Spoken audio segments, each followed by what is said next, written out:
is In Focus. I'm John Lieberman. We're here today with a very special guest, Brian Roach, the head of regulated industries for SAP North America, including public sector. And Brian, I know we want to tackle a lot about how government organizations from federal to local have been impacted by COVID-19. First of all, good to see you. I trust you're staying well. Yes, John, thanks so much. Really appreciate it. Excellent. So let's get into it. I mean, you look at the headlines, the news is full of stories about government struggling to respond to this. Big question is, what are you hearing from your customers? How is this impacting them? What are they struggling with? Well, I think, John, much like we all are a little bit, we're all kind of struggling with the new normal. What is our new work style? How are we going to be productive and maximize our time and make sure that we're the most productive? I think they're in the same boat in many ways. I think what we see is, you kind of see the have and have not scenarios in government where, you have certain agencies that were well prepared for mobile work, were kind of already mobile, were modern in their platforms, had access, and so they probably had very little impact. Whereas others that are, they don't have laptops, they work at a workstation all day, or they're very paper driven. There's so many regulations and forms that are still paper driven, that have to be signed, wet ink, those types of things. You see those challenges come out probably more than anything in terms of the impact on productivity. Yeah, absolutely. And I know that you use the term is used, digital government. Question I have for you is it that the public sector is kind of so far behind on the digital government side than the private sector for obvious reasons that we don't have to go in? Is this spotlighting that in a way? It's interesting. I think, the government is such a large, complex, and, a set of services and institutions that I think, the experience really varies. I'd say, my experience, over the years is that, there's always an element of government that is leading edge. They're always leading edge. If you think about some of the technological evolutions and things like just that we're operating on the internet today in our homes, those were government innovations. So there's always that leading edge organization or a set of leading edge organizations that are driven there, right? And then there are others, whether it be through budget or regulatory, that tend to lag. Is this crisis going to kind of force, I use the word force loosely, but force government at all levels now to digitize? Because the way I sort of hear you say it is, it's kind of the haves and the have-nots. It's the agencies that have invested over the years and are at the top of their game, even on par with many privates, as you said. But then it's kind of the ones that have been lagging behind, maybe for budget reasons or whatever reasons. Yeah, there's absolutely no question. I think there's no way that we can exit this situation and not learn from it.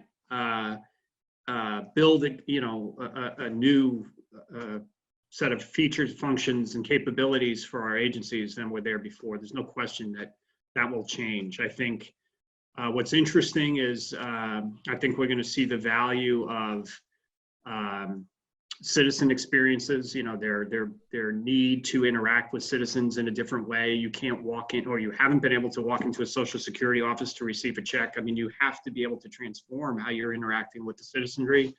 I think how the government analyzes the immense amount of data that they have. I think, the ability to really mine that data, learn from it, expose it, and turn that into actionable things and to improve government and improve government operations in general. I say there's no question that things will change going forward, and for the better. I think we come out of this, we're going to be much stronger. And the other thing is, you watch the news and you always see, that's why I thought it was great that you pointed out that many government agencies, or at least a lot of them, are really ahead of the curve, because obviously you see the stories about unemployment sites crashing and people can't get their benefits and things like that. Right. Are you seeing a lot of difference between, say, local, state, and federal government in terms of how they're reacting here? I think obviously local or frontline, right? They're the people, rubber and road. They're touching the citizens every day. I think they probably, the most dedicated civil servants you're ever going to meet, I think, exist at the local and state levels because they touch us so closely. And so from that perspective, I think, they're in the front lines with all the things that are emerging, tech testing, other, that the other, maybe a federal level of government is somewhat insulated from that kind of visceral interaction with the citizenry. So there's no question that we see differences of interaction. I think we're going to see, post-event financial burdens at the lower levels of government. The federal support will become very important because these guys are really carrying a heavy load right now. But in the end, much like federal government, we had a lot of really well-run counties and cities, really, technologically cutting edge, really thinking about data-driven decision-making, citizen interaction. I mean, so there's examples of that all over the country. Is that what keeps you up at night, the idea of maybe the what happens next? And are we, from a technology standpoint, are we equipping our customers with at least the knowledge, even if they can't execute it right now, at least the knowledge of what could come next and how they could sort of counteract that? Is that the big thing that sort of keeps you up at night? Well, I think, I'll be honest, if really keeps me up at night is making sure that our systems are up and running today, when they need them the most, right? I mean, you have to make sure that you're producing, industrial strength, bulletproof systems that can survive, power and all the things that we're encountering, the massive load.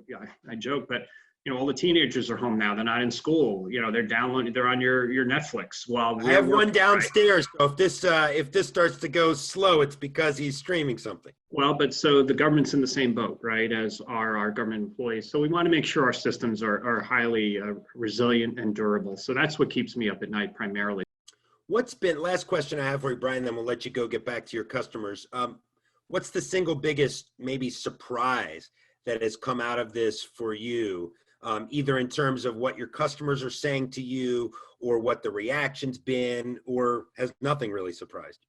I wouldn't say that I've been surprised. I think maybe some thoughts that we had are being amplified. I think we're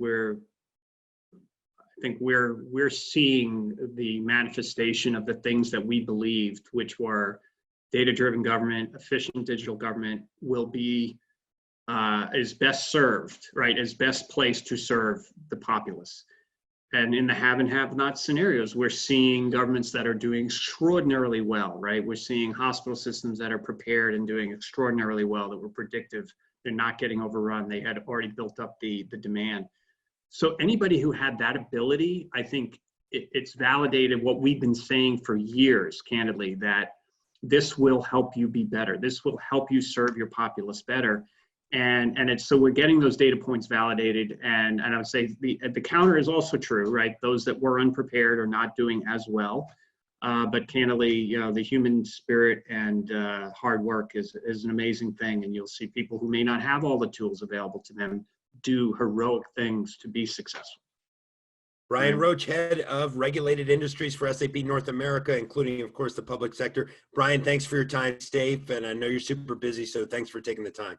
John, thank you. Really appreciate it.